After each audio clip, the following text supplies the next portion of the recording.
Alright, we've got our little bangles that let us in. And apparently Kipchoge's going to get here at about 6:30, so we'll wait for that now. Getting very excited.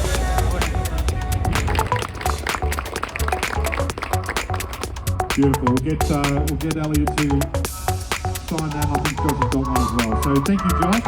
Look forward to seeing you in action in 2026.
There it is. Sydney's first year as a marathon major is over. It's in the... throwing things everywhere. It's in the bank. I don't know what to say about that. The whole weekend is still a bit of a blur. I've just been sitting down to try and edit this, and I've realized that, you know, I was a little bit overwhelmed across the whole weekend, and it kind of showed with how I filmed everything. I'm still learning. I'm still trying to get better, so it's not surprising. So you're going to be stuck with me voicing over most of the video. There's going to be lots of cuts to really good things, but to help it flow together, you're going to be hearing from me back home on Friday, the week after, for pretty much the whole thing. First of all, did it live up to the expectation? I think a lot of people were worried that it might not. It was definitely a gamble from Abbott. They've obviously done their research that it was going to be worth it, but it completely did. I think they absolutely blew it out of the park. Would I recommend running Sydney Marathon, even though I only did the 10K? 100%. That was the best atmosphere at a marathon in Australia. I don't think it's comparable to the other ones anymore. That was like going to one of the Grand Slams of tennis, except you got to be on the court playing at the same time as Roger Federer or Rafael Nadal. It was incredible. The whole weekend sort of just blurred together, and we're going to break it down now. I've got my notes, so let's get straight into it. I want to start off with, if you don't know and somehow you've come across this video, what is a major marathon? Or what is an Abbott's World Marathon Major event? Well, it's pretty simple. There was 6, there's now 7. There's one in New York, one in London, one in Boston, Chicago, Berlin, Tokyo, and now Sydney. They are the biggest marathons in the world. London Marathon this year had nearly 60,000 people finish, which is mind-blowing. 1.1 million people signed up to run London. Sydney Marathon had 33,000 people-ish finish the race. They had 35,000 entered. There was 6,500 in the 10K. Like, it's not the biggest running event in Australia because obviously City to Surf is huge. They had nearly 90,000 people this year. As far as a marathon goes, it's huge. They are sort of now considered the benchmark of who is the best marathoner in the world. If you are to be the best marathoner in the world, you need to win 2 majors in a year, essentially. They pretty much have a World Series, so at the end of the year, there's an Abbott's World Major Marathon Champion. For a lot of years now, it's been Kipchoge. Last 2 years, it hasn't, but the young blood is coming through. But that's basically what they are. They're the biggest marathons in the world, in some of the biggest cities in the world, and now Sydney's one of them. So that brings us very easily onto Wednesday, which was the day we flew down. Obviously, maybe not obviously, I live on the Gold Coast. That's in Queensland. That's about 1,000 kilometres from, actually it's almost exactly 1,000 kilometres from Sydney. We're actually from Sydney, so it was very cool. We were staying at the house we used to live in when we lived in Sydney. My nan now lives in that house, so it's always very cool. It's always very cool to get to go back there. So we flew down Wednesday at lunchtime.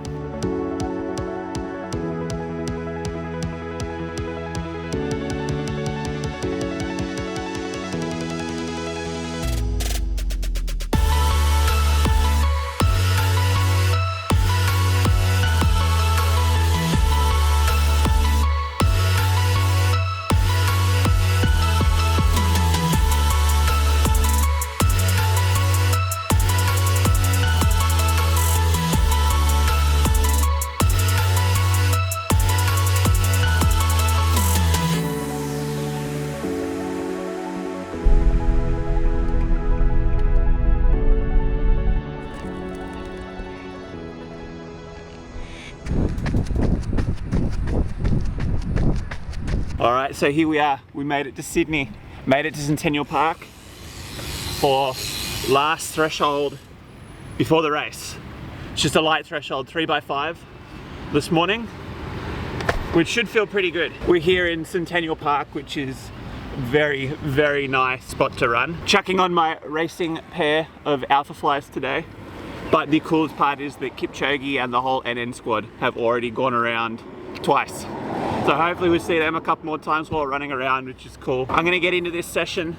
Today we're going to pick up our number from in the city, which will be really cool. We get to go through the Expo and all the stuff around that. And then I'm gonna go down to Marn Pool, which is at Harbour Beach, and get a quick dip in the ice just to get a bit of last refreshment for the legs. So 3x5 minutes at sort of light threshold, probably around 350, 345, 350.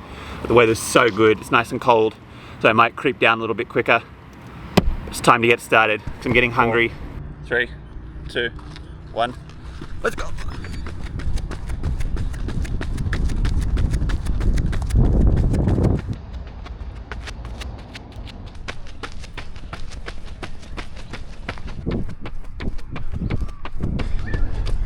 And after that, we went back to where we were staying to hit the Expo. The Expo was absolutely wild. I'm not gonna lie, I thought it would be a little bit bigger, but it was still insane. When we went to get our numbers, the line was like only about 10 minutes, which was so good. We were also doing the 10K, so it was a smaller line, but the marathon line was much smaller too. Apparently, when the Expo opened that morning, the line was like 2.5 hours, which would have been bedlam. We got our numbers, we went into the Expo. Turns out we went in the wrong way, so that was a little bit confusing. We tried to snake our way to the front of the Expo where you're actually meant to go in.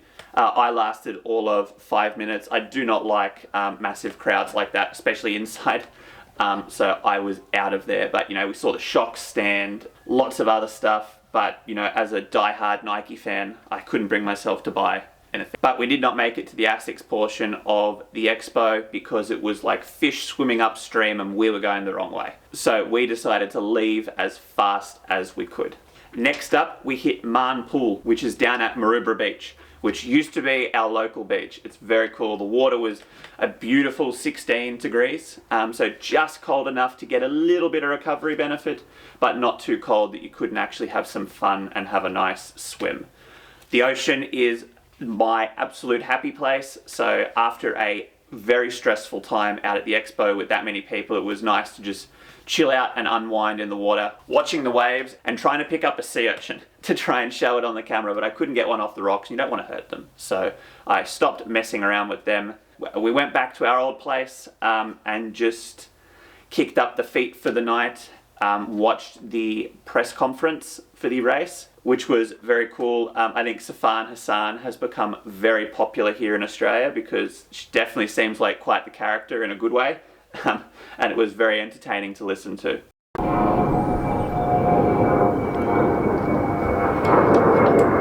Okay. Changed into something a bit more fitting for this portion of the video. Friday.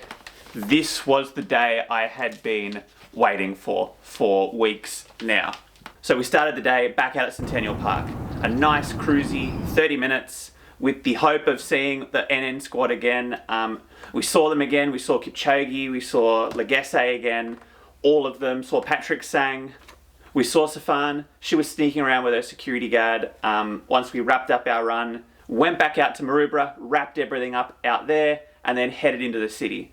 This was when the vibes started to get really high. You could just feel so much energy building in the city. We went and looked at the On Soft Hub, which was pretty cool. I thought it was a little bit strange. You couldn't buy anything there, but I got to try on the light spray shoes. I did ask Ben to record it, so I get a little bit of footage for the video, and he didn't. That's okay. They were surprisingly bouncy. I noticed a definite difference between them and the Cloud Strike booms, which I have tried on before as well. But we're a Nike channel, not an On channel. Then we got to the absolute highlight of my trip. So over the last couple of weeks, you've seen me madly rushing to try and get these pictures done, and then madly rushing to try and get an extra one done. And this was all because 2 weeks before the race, I found out that I was getting to meet Kipchoge at the marathon and getting to give him a piece of my art, as well as he was going to sign the singlet for me. And if you know me, you know that's why I've changed into this shirt. If you know me, you know I've been following Kipchoge and all of his races since long before the first Breaking 2 attempt, and has definitely been someone that I've looked up to for a long time now. So to get to meet him I'm still kind of speechless, to be honest. It was pretty incredible. I'm not sure how Dad managed to pull it off, and an enormous thank you goes out to everyone involved in making it happen. Sydney Marathon, you definitely have a champion for life now of your event in me. I could not sing the praises of that race high enough. So after we got into our tuxedos, because we had to go rent suits, the way it worked was I was going to meet him in the VIP area after the event. Some things happened that changed plans a little bit, but it was still just so cool. So walking over to the Opera House, just like the amount of people, and they're all runners, like it was so cool. Just everywhere. We got into the VIP area. I got to say hi to Brett Robinson and Jess Stenson, which was also really cool. And then it was time. The very nice lady from Sydney Marathon came over and got me. Was like, they're running late, but he's here. We're going to go down. He's going to sign your picture on the way in, and then you'll get to present him the picture that I drew for him on the stage. We went down there. The second he got out of the car, people just started going nuts.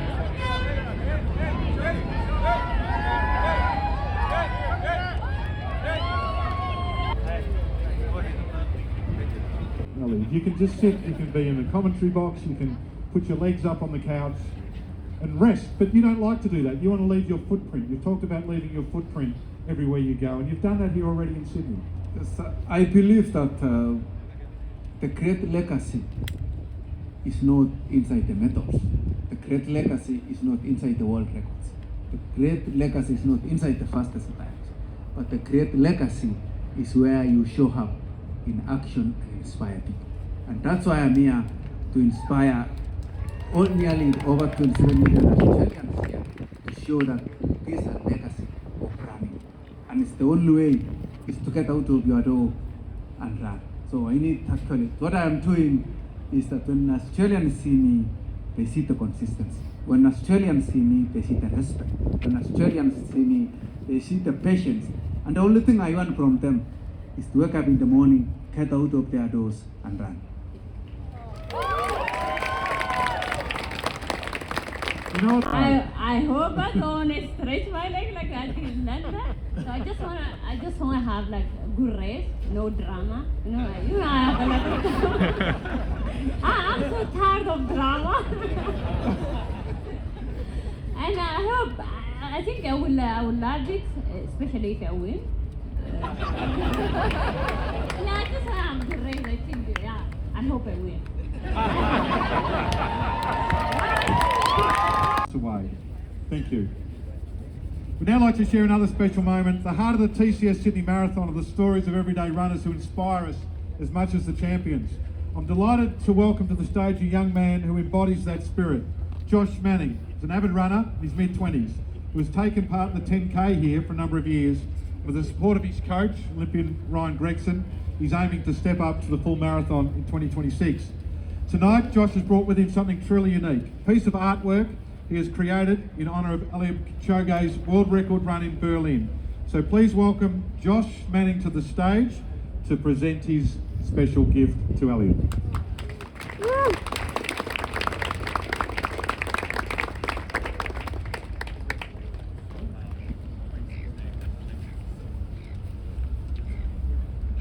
Yeah, so that happened. I'm still a little bit speechless that it happened. And that's it for this week. That was the start of my Sydney Marathon recap. That's part 1. Part 2 will be next week because I just finished editing the whole thing and it was 33 minutes, which was, I think that's just too long in one sitting. Why put it out in one when you can stretch it to 2? Next week is going to be recapping all of the elites and my race, how it went, all the awesome footage I got on race day. But for now, just massive thank you to everyone that was involved in making that happen. Massive thank you to, right now, just a massive thank you to everyone that was involved in making that happen. That was just amazing. So until next week, please like, subscribe, comment. See you then.